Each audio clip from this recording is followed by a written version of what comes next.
March Madness tips off this week. We are on the job with workplace expert Elizabeth Lotardo.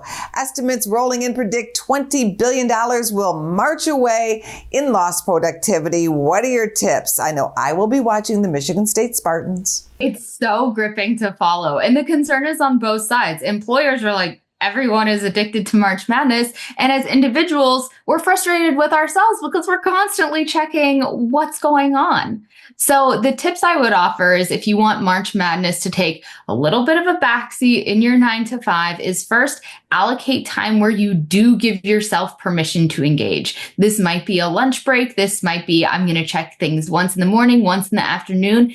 Have that pocket, because if you don't, it's going to permeate through your entire day. What's your second tip involving technology? Second, use technology. There's a self-control app you can download to your phone and your computer. If you're an individual and you're struggling with that dopamine addiction of checking, technology is your friend here. Put some guardrails on what you're allowed to use your devices for yourself. How critical is it to know that the boss is likely watching and maybe even tracking your work action? Third, consider the long-term consequences. This is 1 month and it will end, but a reputation of someone who's addicted to their cell phone, someone who can't focus, that can follow you for much beyond March. So operate with that long-term reputation in mind. Let's get your final March Madness tip.